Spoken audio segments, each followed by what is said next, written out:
če ima kdo kakšno vprašanje, kar ustavite, dvignite roko, prekinite naju. Mogoče še kakšne zdaj? Ne, okej. Matjaž, čestitke za tale dokumentarc. Topo, inteligenten, humoren in tako brezupno gledališki. Koliko časa si preživel z ekipo? Pravzaprav sem snemal celoten proces nastajanja te gledališke predstave, se pravi od prvih bralnih vaj do same premiere. Vse skupaj je trajalo nekje okrog 4 mesece. In ves čas tam, to je bilo ogromno posnetkov verjetno. Ja, pri takem načinu snemanja, za katerega smo se pravzaprav odločili v tem primeru, se pravi za ta observacijski način, snemanje je ponavadi tak, da se pač nabere v procesu precejšnja količina posnetega materiala. Ker na nek način moraš, bi rekel, morda biti prisoten in skozi na nek način en korak prej zaslutiti, da je potencial, da se bo nekaj zanimivega zgodilo. Ker takrat, ko ti vidiš, da se nekaj začelo dogajati zanimivega in če takrat vklopiš kamero, si ponavadi že prepozno, že zamujaš.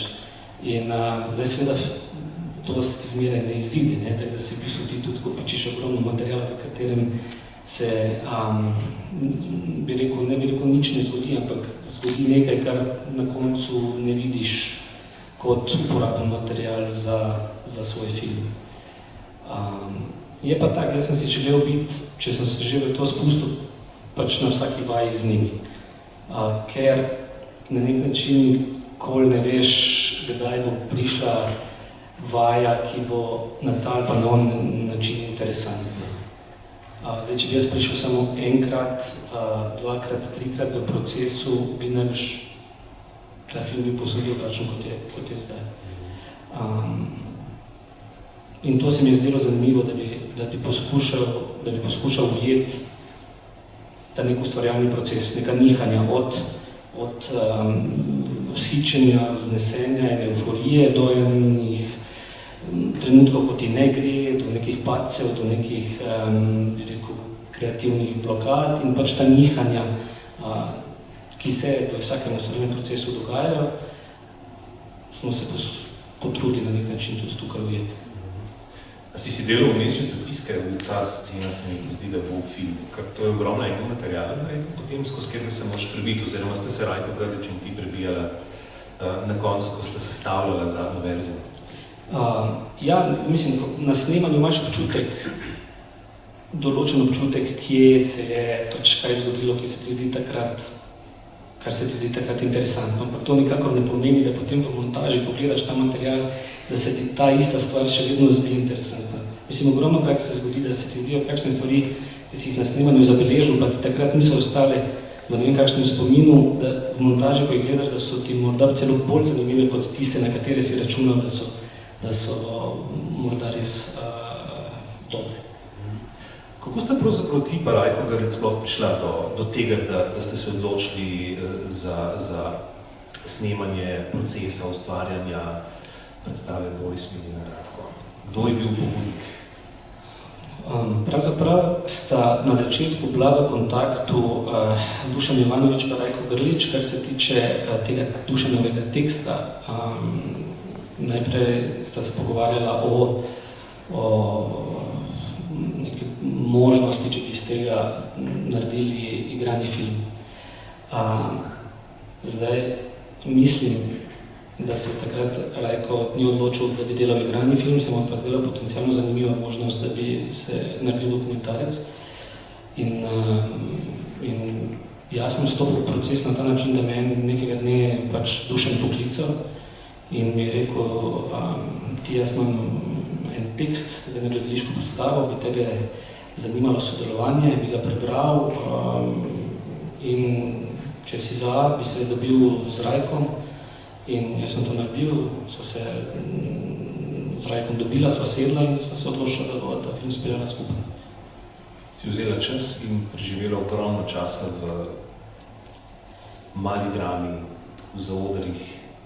Ste se naveličali kaj tam vzadej? Ja, v dokumentarnem filmu je ponavadi tak, da pač zahteva eno določeno daljše časovno obdobje, pa eno določeno potrpežljivost v spremljanju samega dogajanja. Zdaj v tem primeru, ker smo spremljali proces nastajanja gledališke predstave, je to posledično pomenilo, da smo skozi med temi 4 četnimi stenami in meni se je zdelo interesantno, da večino njihovega skupnega časa se dogaja tam in da smo tudi mi s kamero za to večino našega časa prav tam. A ste, recimo, ti si itak prebral scenarij, ki ga je Dušan Ivanović napisal, vedel si... To ni bil scenarij, ne? To je bilo besedilo za gledališko predstavo. Ja, tako, ja. Ampak potem ste izhajali verjetno tudi že takoj, film se začne seveda za predstavitvijo tega ljubezenskega trikotnika, ste zavedoma šli v to, da je ljubezenski trikotnik, zdaj pogledamo, kako se dela v tem predstavi. Ja, za naj je bilo na nek način izhodišče prav to, da sva skušala, ker je sam tekst na nek način precej v določenih elementih spominjal na to, bi rekel skoraj, da že urbano legendo, ki smo jo na tak na drugačen način vsi malce poznali, da sva na nek način vzela to kot izhodišče in sva poskušala se skozi proces tudi na ta način pogledati na stvar, koliko se prepletajo, bi rekel, to intimno in javno, koliko smo v stvarih, ki jih počnemo znotraj gledališča ali filma, koliko te zgodbe, ki jih pripovedujemo, koliko v njih vnašamo tudi svoje osebne intimne stvari in na kak način se ta fikcija in dokument prepletata. Pa je bilo zaznati, recimo, si jih spoznaval na novo te v bistvu ikone slovenskega igralstva pravzaprav, ne? Te 3 velike igralce in pa velikega slovenskega režiserja in dramatika, si jih imel priložnost na novo spoznati skozi tvoje snemanje? Mislim, sigurno sem jih spoznal na nek bolj intenziven način, zaradi tega, ker prej sem jih poznal mogoče tak, ob kakih priložnostih, ko smo bili za kak kratek čas, mogoče ki je skupaj. Tu sem pa pravzaprav preživel 4 mesece z njimi in proces nastajanja gledališke predstave je zelo intenziven proces. In se mi zdi, da se ljudje tudi dosti skozi proces na nek način razkrijejo, na nek način se ne morejo skriti za svojim materialom. Prav na podoben način, kot mislim, da se tudi dokumentarist ne more skriti nikoli za svojim materialom. Se pravi, da tudi na ta način, na kak način sem videl z Rajkom ta film naredila, da se tudi midva ne morala skriti za njim. Se pravi, da tudi naju vsak kader oziroma sekvenca na nek način izdaja. Ne? In če pogledam skozi to perspektivo, bi rekel, ja, da sem na nek določen način, v nekem določenem časovnem obdobju, malce bolje spoznal. Ne bi mogel reči, da jih zdaj prav poznal, ampak ja, v tem kontekstu te predstave pa ja, svet. Kakšno vprašanje z publika mogoče, kar pogumno? Kar izvolite. Je kakšen graf rekel tega prizora, pa ne? Je kakšen graf rekel, da tega prizora pa ne smete objaviti, ne smete uporabiti v filmu?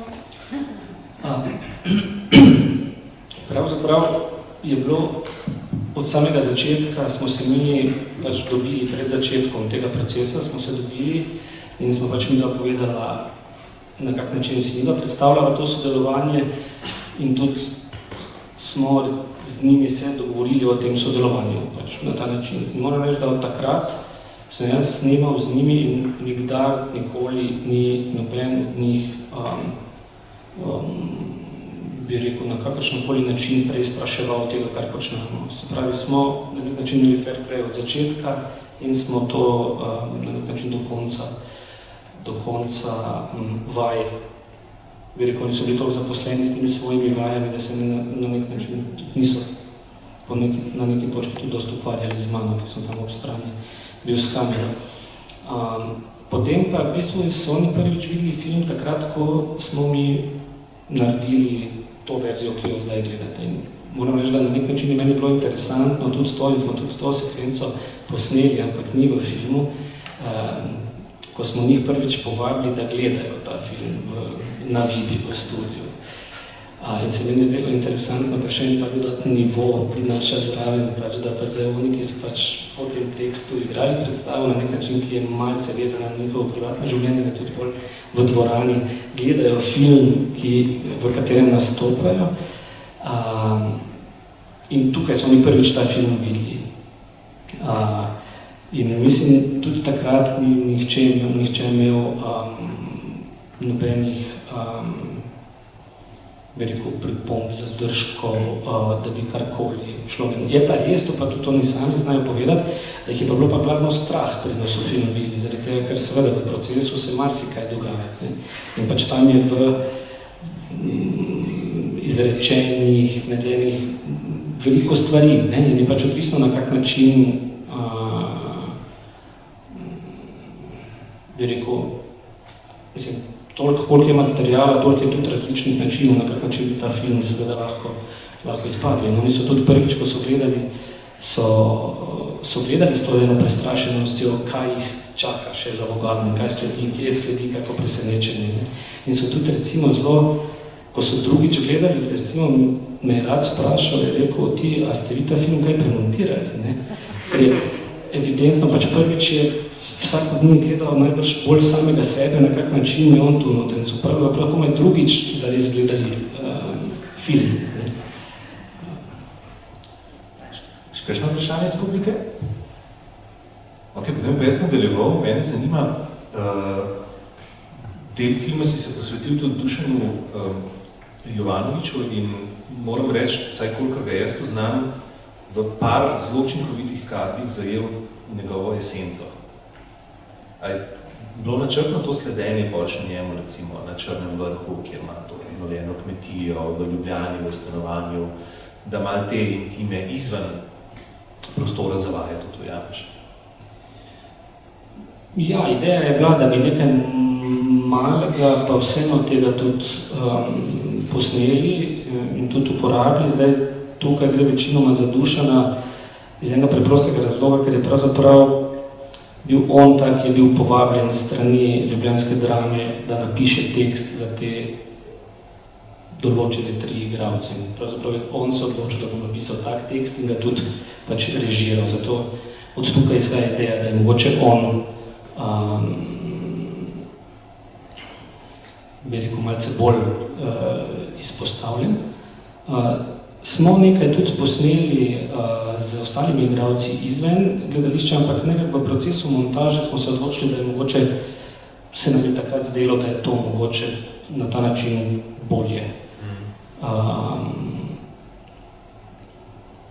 Zdaj, koliko pa smo uspeli ujeti Dušana, jaz upam, da nekaj malega pa smo.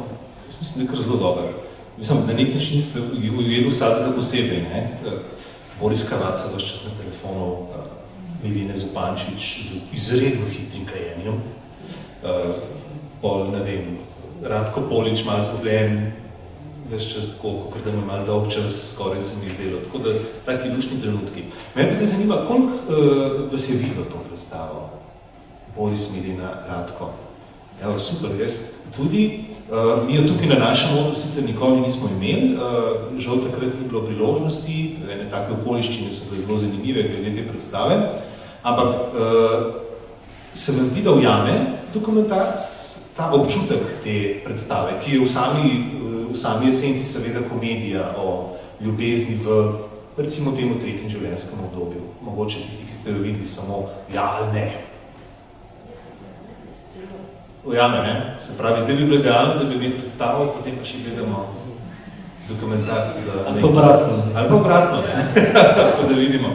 Evo, mogoče pa naredimo apel, pa predstavo pripeljemo nazaj na oder.